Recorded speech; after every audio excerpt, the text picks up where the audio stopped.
Hey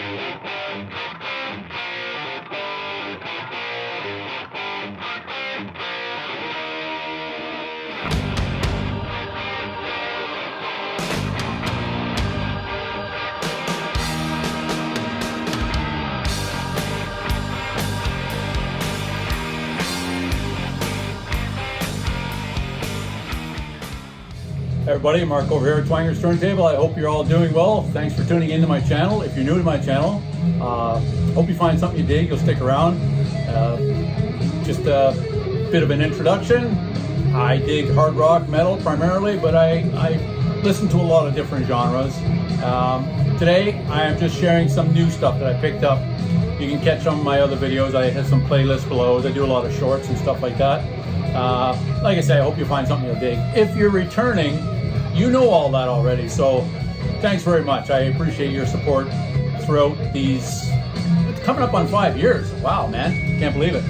But anyway, like I say, I picked up some vinyl over the past few months, honestly, and haven't been really sharing a lot of that, so I thought maybe I'd catch up a little bit. I still got quite a bit to show, but I just picked out, I don't know, I've got to have about 15 records or so here that I'm going to show that are new to my collection on vinyl.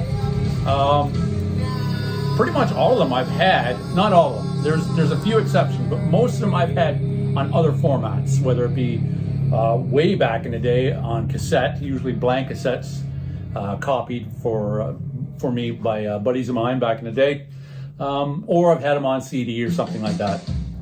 And if you can hear the music in the back, what I'm listening to is my buddy Mickey and his stuff. This was his second album. Symptoms of Lunacy is the band, and Dress the Elephant. Is it Dress the Elephant? Yeah. Why did I second guess myself? I knew that.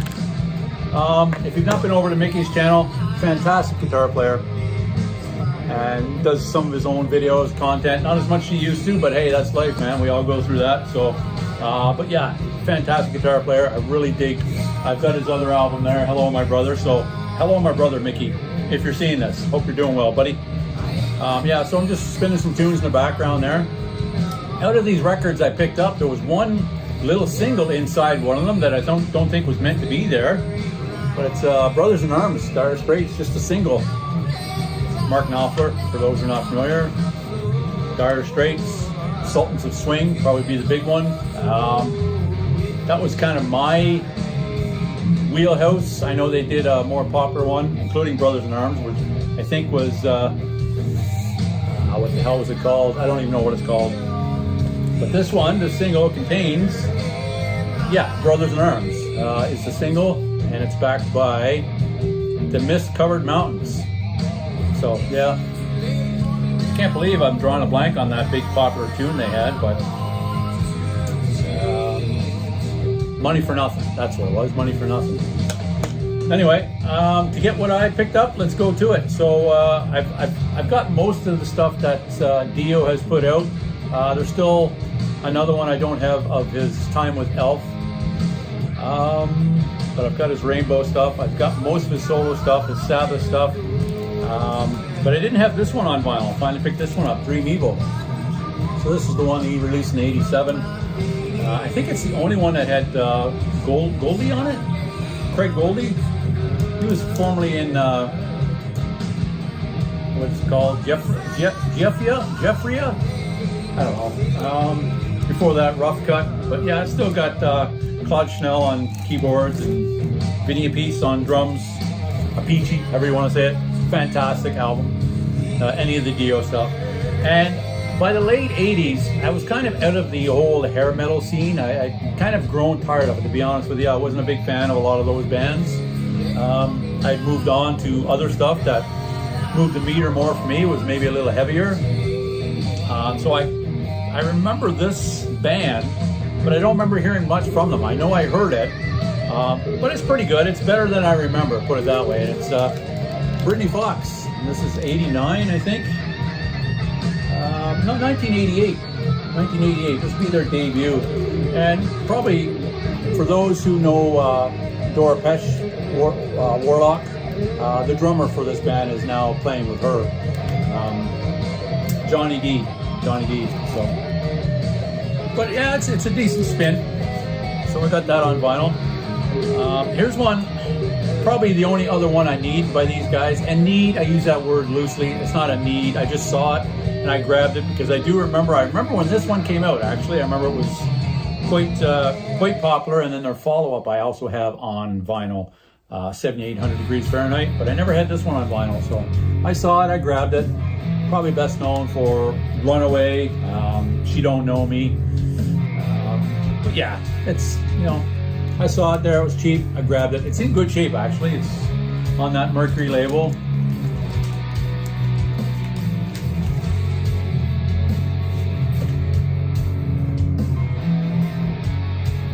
It sounds good anyway. First thing I do when I get these things home is I usually give them a good cleaning. And then I'll listen to them. And sometimes I'll clean them again after listening to them if it's not up to snuff. But then they all stay out in a pile. So that's what's so frustrating about not getting enough of these videos done is I don't feel like I can put them back on the shelves and put them in alphabetize them, put them in their proper place before I show them. So yeah, I've got a long way to go to catch up and hopefully get to that soon. Next up, another one, like I say, that kind of bypassed me in the late 80s because I wasn't really listening to the hair metal much at that time. But yeah, Leatherwolf.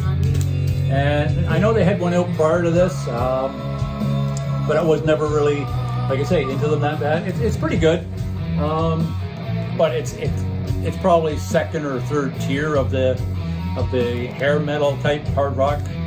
To me, anyway, this is all very subjective, and I don't. This is not a ranking or a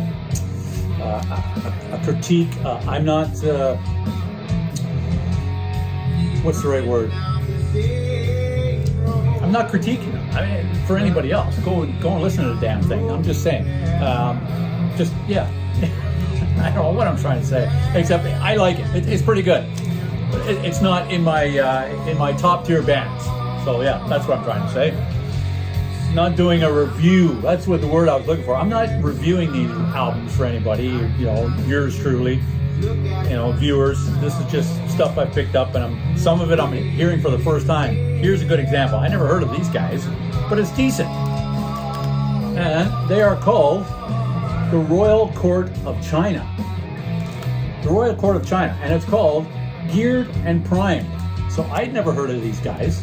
This completely flew by without me even be aware they existed. And it's funny because I do like them. They're categorized as hard rock metal. I don't know if I'd go as far as to say they're metal, but hey, that's very subjective as well, right? But you know what it's very reminiscent of to me is almost like a hybrid of The Cult, Billy Idol, and yeah, this is going to be maybe out of left field, In Excess. There is some pop tendencies in this, and that's where I would go with that. But the vocalist really reminds me of Billy Idol. That's where the Billy Idol comparison comes into play. But musically, I guess that's maybe a little bit of the In Excess and Cult reference. But yeah, I like it. I just listened to that one this morning, actually. I've listened to all of these, some of them many, many times. Here's a prime example. I had this one back in the day, back in 1983, 84, somewhere in there. One of the ones I had on cassette that was copied by a buddy of mine. And it's Power of the Hunter, Tank, their second. Algie Ward, rest in peace. And then the Brad brothers on drums and guitar. Yeah, I had the first 4 albums of Tank on cassette. Jeez, I'm having a hard time speaking. I don't know why. They were all blank cassettes. I never purchased them myself. I won't get into all that. I didn't have a lot of means at that time. So yeah, this followed their debut the same year, actually, Filth Hounds of Hades. And then proceeded This Means War and Honor and Blood. Yeah, so I really dig Tank, and this is one that I've been wanting on vinyl a long time. Finally got it. These ones, if you want to see the covers in their actuality, you'll go and look them out yourself, but I had to cover them up, basically. The first 2 by Witchfinder General. 82 and 83 respectively. Death Penalty and Friends of Hell. Great early new wave of British heavy metal. Very much influenced by Black Sabbath, and kind of predates, similar to like Candlemass, kind of a doom metal, but much more closely related to Sabbath sound, if you ask me, in my opinion. Pentagram would be another comparison if you're familiar with those bands, but I think anybody from the early 80s and was into the new wave of British heavy metal will be more than familiar with these albums. And I've always wanted these on vinyl. I had them back in the day, and yeah, glad they reissued that. I think they reissued those in 2019, maybe, somewhere in there. It doesn't matter, but yeah. And then one I've talked about recently that I remember my brother having, and there being a bit of a letdown from their prior album, and you'll see why here in a second. It's the triple album, Sandinista by The Clash. I mean, this followed London Calling, which was an amazing album. Give 'Em Enough Rope and their debut were incredible albums as well.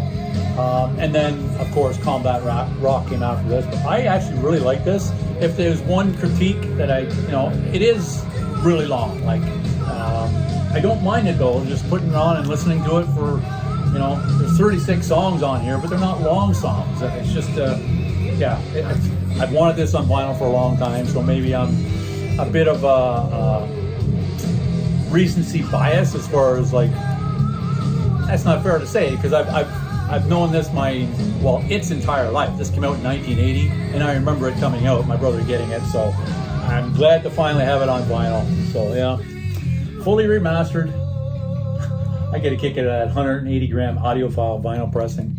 Like the weight of the vinyl has any bearing on the sound. Well, hey, to each their own. I don't buy that personally, but yeah, the 2013 reissue. Next up, another band I've been familiar with but never had anything on vinyl, and this is a comp from '84, I think, somewhere in that, early anyway. Bad Music for Bad People, The Cramps. And of course, Luxinger, the vocalist, and Poison Ivy, guitarist. Probably the best known and the only consistent members, well, until his death, I think, 5-6 years ago. This is 1984. It's kind of a psychobilly, and that comes from the almost the hybrid of punk and rockabilly, I guess. I mean, I didn't invent the term, but that's what I hear it referred to as psychobilly. Yeah, it's pretty good. Pretty good. Next up, another one I've been a fan of not from her debut. One of the first records I ever bought was actually her second album, I Love Rock and Roll, and that was the first that featured her band, the Blackhearts. But this is the third, Joan Jett and the Blackhearts. I really dig this one. Fake Friends. I mean, it's just a really good album. But yeah, the second album to feature the Blackhearts as her band. So Joan Jett and the Blackhearts. Glad to finally get that one. And that is a used copy, but it's in really good shape. Let's see there. Like, it's almost, I would give it it's better than very good plus, but it's not near mint. There are some pretty damn close, though. I don't know. Anyway, I'm not here for to rank the vinyl condition. Sorry. Not sorry. It's my video. I'll do it if I want. But yeah, to those viewers that didn't come here for a condition report on the vinyl. Next up, one that you've heard me talk about many times, at least reference many times, because of one of their most important albums to me, Desolation Boulevard. But I finally got this. This is the reissue of where 5 of those tracks came from, Sweet Fanny Adams. This would have been the 1974 release. That was only released in the UK at the time, and that's why 5 of the songs from this appeared on the US release, North American release, in 75 of Desolation Boulevard. Because it was not available to us over here in North America. But yeah, fantastic album. Love this. Of course, their first album. Funny how sweet Coco can be. Very glam pop, almost top 40-ish. That's why I like Desolation Boulevard. It's much more of a, I guess it's still a glam rock, but there's a lot of hard rock elements to it, to me. But yeah, this is good. I've never had this on vinyl, so I was really glad to see this. This is the reissue from 2017, the reissue. The dudes on the back there. Yeah, I'm a big fan. I don't think there's any secret there. I've mentioned that so many times. Definitely the glam rock look there. And there's their, I think it went platinum in the UK. Their first to do so. It was their first, kind of their breakthrough. And I've mentioned before, Mick Tucker, one of the most influential drummers to me ever. Fantastic.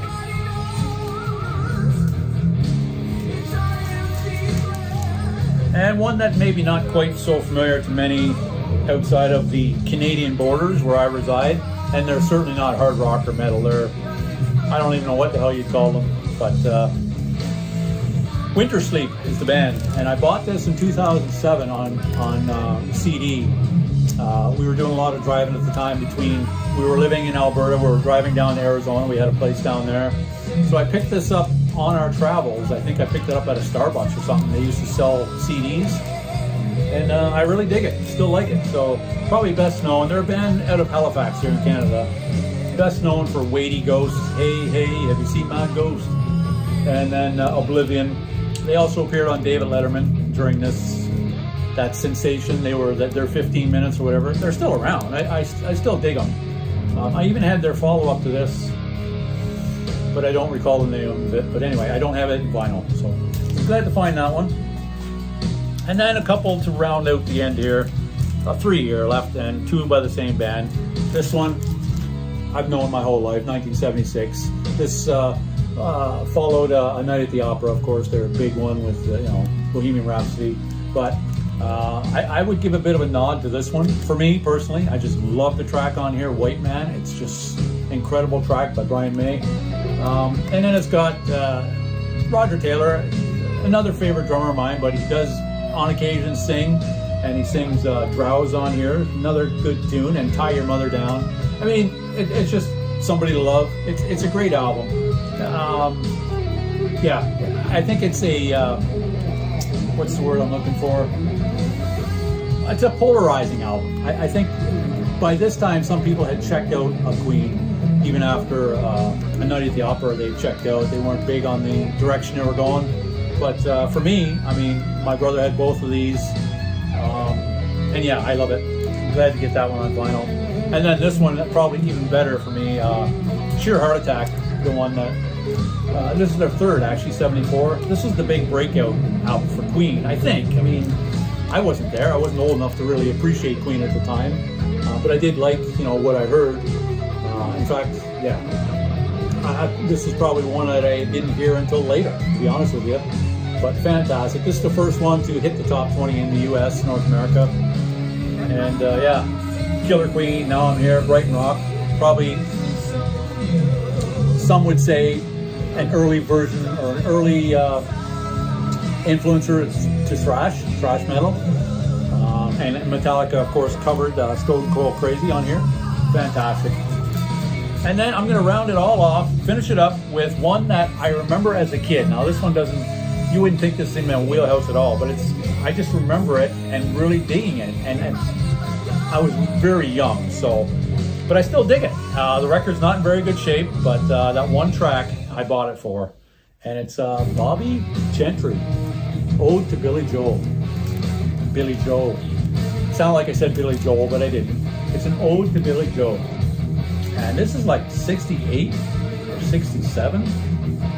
I don't even know. I don't see a date on here.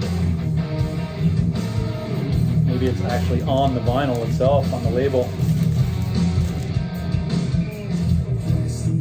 Come on, it's gotta be. No? Damn. Well, I'm sure one of you viewers out there will know. Drop a comment, let me know, because I don't see it here. but it's got to be late 60s.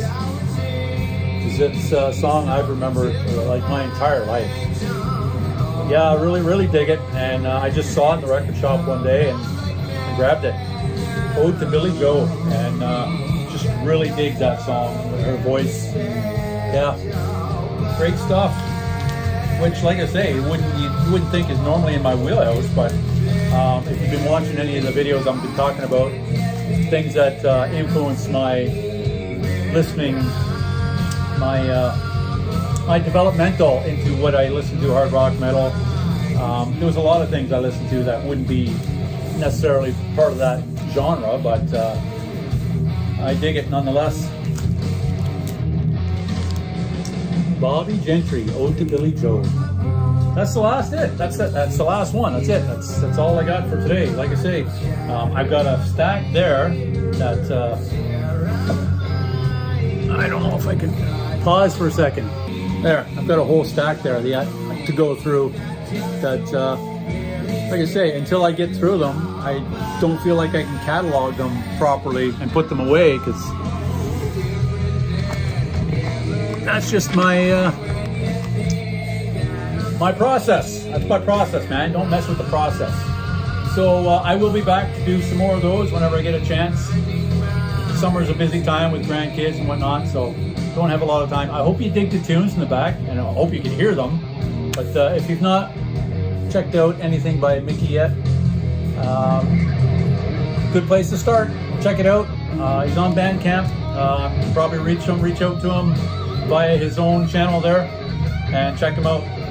Thanks for stopping by, everybody. I hope you dig that. Let me know if you got any comments about any of these and can relate to them. And yeah, that's it. Hope to see you on the next one, whenever that will be. Who knows?